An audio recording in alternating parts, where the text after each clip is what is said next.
स्वागत है दोस्तों आपका हमारे यूट्यूब चैनल इन्वेस्ट टेक्निकल में। दोस्तों आज हम HDFC का एक शानदार म्यूचुअल फंड देखेंगे जो SIP के लिए और लमसम इन्वेस्टमेंट दोनों के लिए सबसे बेहतरीन फंड है। इसकी सबसे बड़ी खास बात यह है कि इस फंड के अंदर आपका 65% पैसा शेयर मार्केट के अंदर और लगभग 30% पैसा आपका डेट और गवर्नमेंट सिक्योरिटीज़ के अंदर इन्वेस्ट किया जाता है। डेट और सिक्योरिटीज़ में इन्वेस्ट करने पर जो हमारा रिस्क है वो काफ़ी कम हो जाता है, क्योंकि डेट और सिक्योरिटीज़ में इन्वेस्टेड पैसे से हमें लगभग फिक्स रिटर्न मिलते रहते हैं और शेयर मार्केट में इन्वेस्टेड पैसे से हमें रिटर्न ज़्यादा मिलते हैं और इसमें वोलेटिलिटी ज़्यादा होती है, तो इसमें थोड़ा रिस्क भी ज़्यादा होता है। ये फ़ंड दोस्तों शुरू हुआ है 2013 में और तब से लेकर आज तक इसने 16.64% के रिटर्न्स प्रोवाइड कराए हैं। अगर हम पिछले एक साल के रिटर्न्स की बात करें तो 32.53% के रिटर्न्स इसने दिए हैं। पिछले 2 साल में इसने 26.48% के रिटर्न्स दिए हैं। पिछले 3 साल में इसने 21.84% के रिटर्न्स दिए हैं। पिछले 5 साल में 20.96% के रिटर्न्स दिए हैं और पिछले 10 साल में 14.80% के रिटर्न्स प्रोवाइड कराए हैं।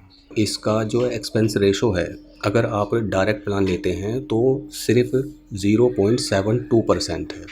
इसका मतलब ये है कि अगर आप 1 लाख रुपए का इन्वेस्टमेंट करते हैं एक साल में तो 720 रुपये आपके म्यूचुअल फंड AMC रखेगी अपने खर्चों को मैनेज करने के लिए।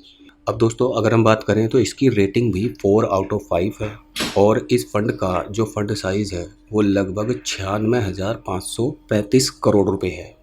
इसका मतलब ये है कि लाखों लोगों ने इस फंड के ऊपर ट्रस्ट करके इसके अंदर 96,000 करोड़ से ज़्यादा का अमाउंट इन्वेस्ट किया हुआ है। अब दोस्तों अगर हम बात करें इस फंड के जो मोस्ट स्टॉक्स हैं वो HDFC बैंक है, ICICI बैंक है, NTPC, State Bank of India, Coal India, Infosys, ITC, Reliance industry जैसी दिग्गज कंपनीज के अंदर शेयर मार्केट में ये अपने पैसे को इन्वेस्ट करके रखता है। HDFC के इस शानदार म्यूचुअल फंड का नाम है HDFC बैलेंस्ड एडवांटेज फंड। अब दोस्तों आइए चेक करते हैं कि अगर ये आगे आने वाले टाइम में भी इसी तरह के रिटर्न्स प्रोवाइड कराता रहता है तो हमारा पैसा अगर हम मंथली बेसिस पर SIP करें या एक बार इन्वेस्ट करके छोड़ें तो वो किस तरह से ग्रो करेगा। मान लीजिए आप इसके अंदर मंथली बेसिस पर 5,000 रुपये की SIP करते हैं और आगे आने वाले टाइम में भी ये हमें 16% के रिटर्न्स प्रोवाइड करा कर दे देता है, तो एक साल में जो टोटल हमारा पैसा इन्वेस्ट होगा वो 60,000 रुपये होगा और हमें एस्टिमेटेड रिटर्न्स जो मिलेंगे वो 5463 रुपये के मिलेंगे और टोटल वैल्यू हमारी कितनी हो जाएगी 65,463 रुपये, क्योंकि 60,000 रुपये हमने इन्वेस्ट किया और 5463 रुपये के हमें रिटर्न्स इसके अंदर देखने को मिले हैं। अब इसी तरह से मान लीजिए अगर हम 5 साल तक ये इन्वेस्टमेंट रखते हैं तो हमारा जो टोटल इन्वेस्टमेंट होगा वो 3 लाख रुपए का होगा और एस्टिमेटेड रिटर्न्स हमें 1,61,247 रुपये के मिलेंगे और फाइनल हमारी जो टोटल वैल्यू हो जाएगी फ़ंड की वो 4,61,247 रुपये हो जाएगी। इसी तरह से अगर हम 10 साल के टाइम पीरियड की बात करें तो 6 लाख रुपए का हमारा टोटल इन्वेस्टमेंट होगा, जबकि 8,82,000 रुपये के हमें रिटर्न्स मिल चुके होंगे। टोटल हमारी जो वैल्यू हो जाएगी वो 14,82,000 रुपये की हो जाएगी। इसी तरह से अगर हम बात करें दोस्तों 20 साल के टाइम पीरियड की तो 12 लाख रुपए का टोटल हमारा इन्वेस्टमेंट होगा 5,000 रुपये प्रति मंथ के SIP के हिसाब से और अगर ये 16% के रिटर्न्स प्रोवाइड कराता रहता है तो 75,47,000 रुपये के हमें एस्टिमेटेड रिटर्न्स मिलेंगे। इसी तरह से 87,47,000 रुपये की फ़ाइनल हमारी वैल्यू हो जाएगी।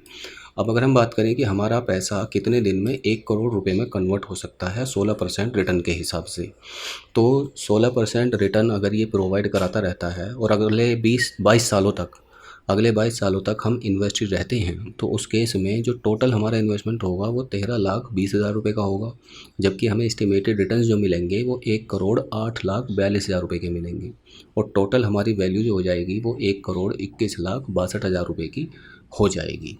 तो आप यहाँ पर देख सकते हैं कि मात्र 5,000 रुपये की सेविंग अगले 22 साल में अगर आप उसको अपने सेविंग अकाउंट में जोड़ेंगे तो 13,20,000 रुपये बनते हैं और इस पर इंटरेस्ट वगैरह लगाकर आप अंदाज़ा लगा लीजिए ज़्यादा से ज़्यादा ये 20 लाख या 22 लाख रुपए बैठेंगे। लेकिन अगर आप इसी पैसे को म्यूचुअल फंड के अंदर इन्वेस्टेड कर देते हैं तो उस केस में आपको दोस्तों 1 करोड़ रुपये का सीधा सीधा यहाँ पर रिटर्न मिल सकता है। सही है। और अगर हम मान लीजिए ये 14% के रिटर्न्स भी अगर प्रोवाइड कराता रहता है तो उस केस में भी 75,13,000 रुपये के हमें एस्टिमेटेड रिटर्न्स मिलेंगे। सही है। तो अगर हम बात करें लमसम अमाउंट की, मान लीजिए आप 1 लाख रुपए का इन्वेस्टमेंट करके इस फंड के अंदर छोड़ देते हैं और ये हमें आगे आने वाले टाइम में 16% के रिटर्न्स ही प्रोवाइड कराता रहता है, तो उस केस में 5 साल में हमारा पैसा दोस्तों 1 लाख से बढ़कर 2,10,000 रुपये हो जाएगा, क्योंकि 1,10,000 रुपये के हमें एस्टिमेटेड रिटर्न्स मिल चुके होंगे। इसी तरह से अगर हम लॉन्ग टर्म के पॉइंट ऑफ व्यू से बात करें तो हमारा 1 लाख रुपये अगले 30 सालों में बढ़कर 85,84,84,000 रुपये हो जाएगा, क्योंकि 84,84,000 रुपये के हमें एस्टिमेटेड रिटर्न्स इसके अंदर से मिल चुके होंगे।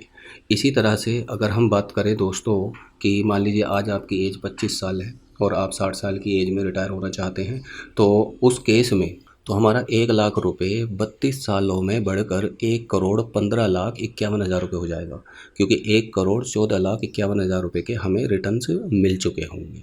अब दोस्तों जो इसके अंदर टैक्स होता है वो long term capital gain tax होता है, जो कि 1 साल से बाद में लगता है। और अगर आप 1 साल से पहले ही अपने इन्वेस्टेड पैसे को निकाल लेते हैं तो लगभग short term capital gain tax लगता है, जो ऑलमोस्ट 20% के आसपास होता है। लेकिन अगर अभी के करंट रेट की अगर हम बात करें तो long term capital gain tax 12.5% के आसपास है।